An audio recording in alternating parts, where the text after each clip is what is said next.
नमस्ते, कैसे हैं आप सब लोग। आप सभी लोगों का स्वागत है रूपा मुखर्जी चैनल में। जय कृष्ण काली माँ की जय। माँ से प्रार्थना करती हूँ जो भी हम जहाँ पर भी है, माँ हम सभी का कल्याण करे, माँ हम सभी को सुरक्षित रखे।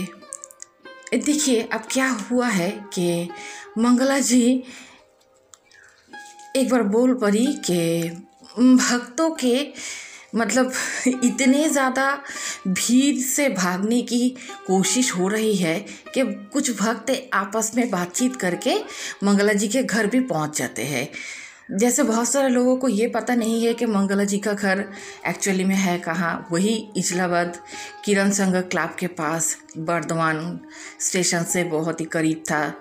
तो जिन लोगों को पता है, जिन लोगों ने थोड़ा सा रिसर्च किया है, वो लोग सीधे मंगला जी के घर में पहुंच गए और मंगला जी से ये कहने लगे कि मुझे पर्सनली आप थोड़ा सा त्रिशूल दे दीजिए। ऐसा नहीं होता है। उन्होंने साफ साफ कह दिया है कि ऐसा नहीं होता है कि 3 लाख लोग अगर बाहर खड़े होकर इंतज़ार कर रहे हैं अपने माथे पर त्रिशूल लगाने के लिए, तो ये 3 लोग क्यों खास होंगे। मंगला जी ने मुंह पे उनके इनकार कर दिया और उनको कह दिया कि वो लोग सीधा बेलेरा के मंदिर पे आए।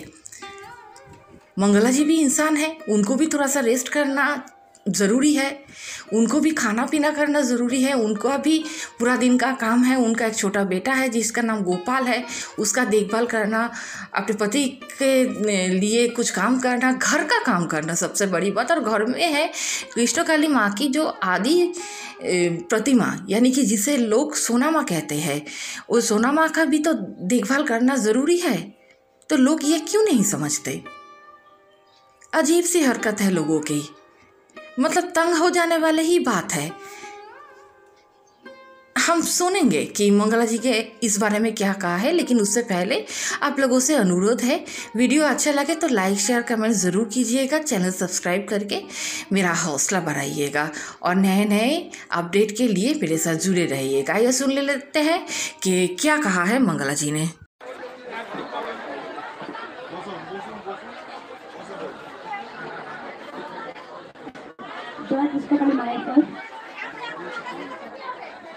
হ্যালো, শুনতে পাচ্ছেন?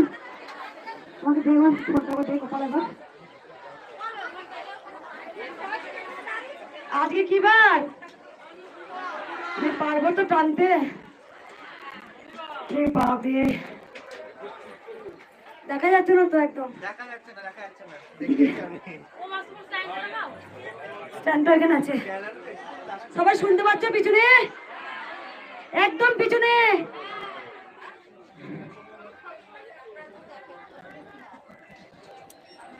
আর কিছু বলবো না, আজকে খুব কম কথা বলে ছেড়ে দেবো। আর নিতে পারছে না শরীর, আর টানতে পারছে না।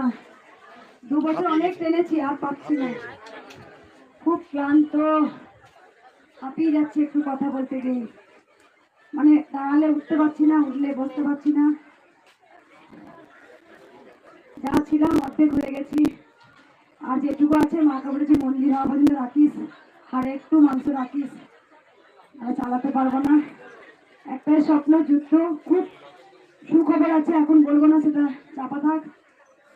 মন্দির আপনাদের সামনে আসবে, আমার সেই লড়াই, সেই যুদ্ধ, ভক্ত দেখা।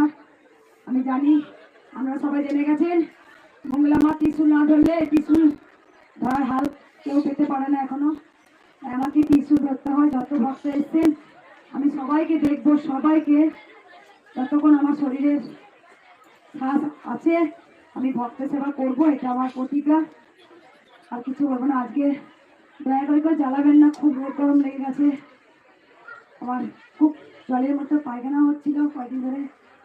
ওয়ারেস খেয়ে আজ চিনি জল খেয়ে আর ভাতে জল ধুয়ে দিয়ে পোস্ত পাতা দিয়ে ভাত খেয়ে দাঁড়িয়ে আছি। দেখ মায়ের আশীর্বাদে ভালো হয়ে যাবো আমি জানি, কিন্তু আমার শরীরের অবস্থা খুবই খারাপ। কেউ জ্বালাবেন না। তার মধ্যে 3টে ভক্ত চলে গেছে বাড়িতে, আরো 8 ঘন্টা আগে চলে আসতাম। ওই 3 থেকে টিকটাবো, দেখো আসবো এখানে। আরে বাড়িতে চলে গেছিস তোরা কি, মানে একাই 3 জনা আলোচনা করে গেছি নাকি? এবার মঙ্গলা মাকে পেয়েছি, বাড়িতে ভালো করে বলবো। কেন এটা করবে তোমরা গো? আমি বিশ্রাম নেবো না। তুমি যেন 3 জনাই মাফ করে দিলে আমাকে বাড়িতে, ওখানে করে জানলো যে আপনি আপনার বাড়ি বাড়ি চলে গেছে, বাড়ি ঠিকানা কি করে জানলো? বাড়ি চলে গেছে। ঠিকানা কি করে জানলো আপনার? তিনজন, আমি বলছি দেখো তুমি তিনজন, এখানে আমার 3 লাখ ভক্ত দাঁড়িয়ে আছে মায়ের মন্দিরের সামনে, আমাকে বকিও না, আমি চলে যাই। আসছে 3 দিন, যাই হোক দাবলাবেন আর কিছু নেই। বাড়িতে কিন্তু কেউ ত্রিশূল পাবেন না, ত্রিশূল কিন্তু এখানেই আছে, ত্রিশূল এখানে পাবেন, ওখানে পাবেন না। আর কিছু বলবো না, কোনো ভক্ত উপকার হয়েছে কারণ